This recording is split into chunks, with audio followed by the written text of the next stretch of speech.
सवेरा रे छोड़ा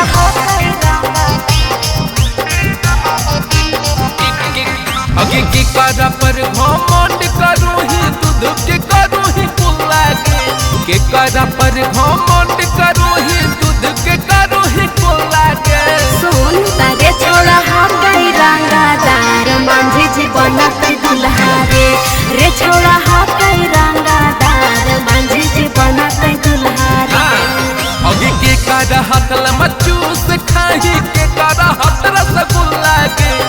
करा हथल मचूस खाही के करा हथ रसगुल्ला के हे रे सुन तारे छोड़ा हाकाई रंगादार मांझी जी बनत दुल्हा रे छोड़ा हाकाई रंगादार मांझी जी बनत दुल्हा रे मांझी जी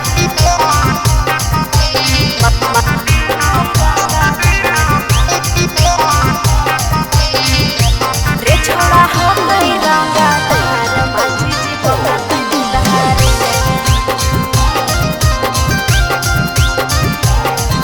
अगे बोलो ही छौड़ी तू कहीं सना बोली लेके बाराती ते मांझी डोली मांझी जी हो तो न छौड़ी के तोर डोली उठाई ले जैते रे मोर अरे जैबे मांझी जी के घर रे अगे बोलो ही छौड़ी तू कहीं सना बोली लेके बाराती ते मांझी डोली मांझी जी हो तो न छौड़ी के तोर डोली उठाई ले जैते रे मोर अगे के करा पर गुमान करो ही केरा पायता न फूला के करा पर गुमान करो ही केरा पायता न फूला के हे रे सुन तारे छोड़ा हाकाई रंगादार मांझी जी बनत दुल्हा रे छोड़ा हाकाई रंगादार मांझी जी बनत दुल्हा रे मांझी जी बनत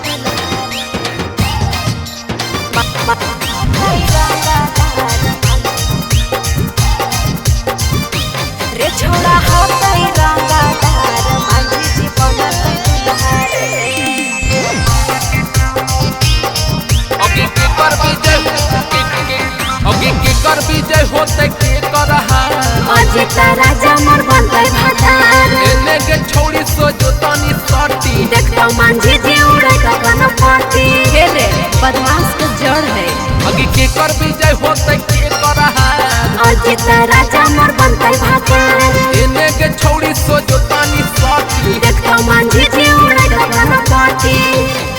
अगे हो जिम ही छौड़ी ही नरम हकी पानी के पूला पूला के हो जिम ही छौड़ी ही नरम हकी पानी के पूला पूला के हे रे सुन तारे छोड़ा हाकाई रंगादार मांझी जी बनत दुल्हा रे छोड़ा हाकाई रंगादार मांझी जी बनत दुल्हा रे सवेरा फिल्म्स रिकॉर्डिंग स्टूडियो शाहपुर चौक देवन बिघा।